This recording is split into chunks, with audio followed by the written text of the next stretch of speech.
The difficulty in the modern identification of Tsara does not lie with the rudimentary medical knowledge of the ancients. After its appearance in clinical descriptions by the Lord, they readily identified the disease and knew how to treat it. Certainly, the Lord knew what Tsara was. The difficulty lies with the assumptions of modern scholars. Historians automatically assume that Tsara must be a disease we see today. While this assumption is logical, it is not supported by the biblical record. The truth of the matter is that Tsara was not a disease as we define the term today.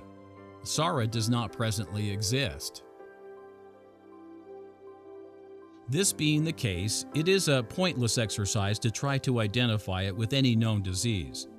The Israelites believed, and the scriptures bear this out, that Tsara was an affliction sent by the Lord. It was akin to the plagues of murrain and boils inflicted upon Egypt.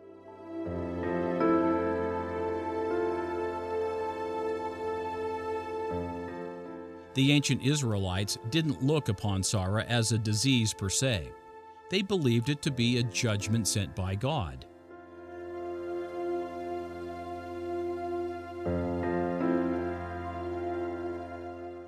This is understandable given the fact that every leper mentioned in the Old Testament, beginning with Miriam, got the disease from God due to transgression.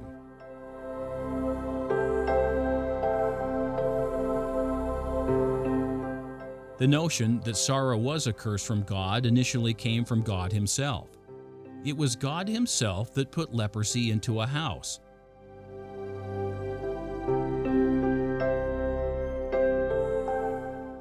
Throughout the laws, the Lord repeatedly calls Tsara a nega. The King James translates nega as plague.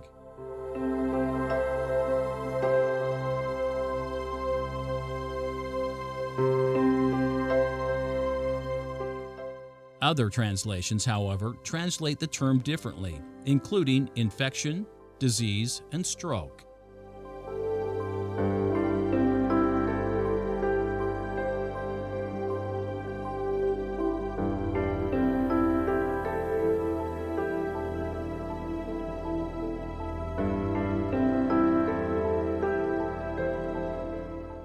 The translation, plague of leprosy, evokes the idea of a runaway infectious disease, a pandemic on the order of historic plagues, such as the Black Death of the Middle Ages.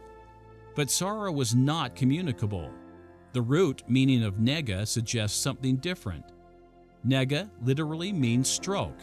It is derived from the verb naga, which means to deliver a blow.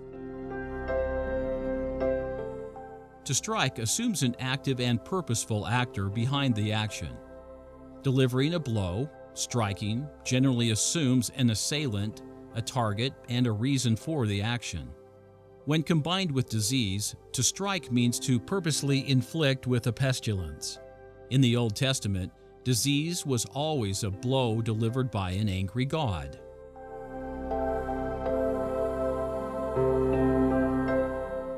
Nega was used to describe the Lord's plaguing Pharaoh for desiring Abram's wife, Sarai. The King James Version translated nega in its usual manner as plague. Other translations substituted struck or inflicted.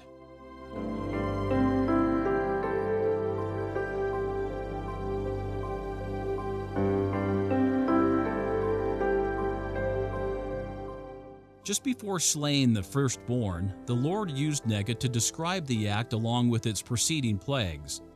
Where the King James and other versions translate nega as plague, the New Living Translation provides a more literal translation. The 10 plagues of Israel were strokes or blows delivered by God upon the Egyptians for Pharaoh's refusal to let Israel go. Tsara, like the 10 plagues, was a blow and a stroke. It was delivered by God. The Lord doesn't strike or deliver a blow without a reason. There was good reason to strike Pharaoh and the Egyptians, both at the time of Abram and at the Exodus. The stroke of Tsara was also purposeful. Those stricken with the disease became defiled and unclean. They were separated from the body of the camp.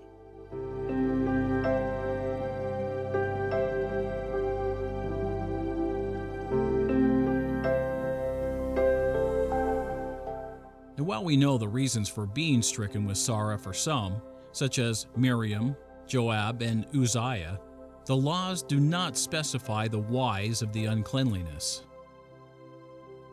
Still, those affected and pronounced unclean by the priest were assumed to have sinned and polluted themselves. Tsara was an outward manifestation of inner corruption. The Hebrew translated as unclean is tameh and means to become morally contaminated.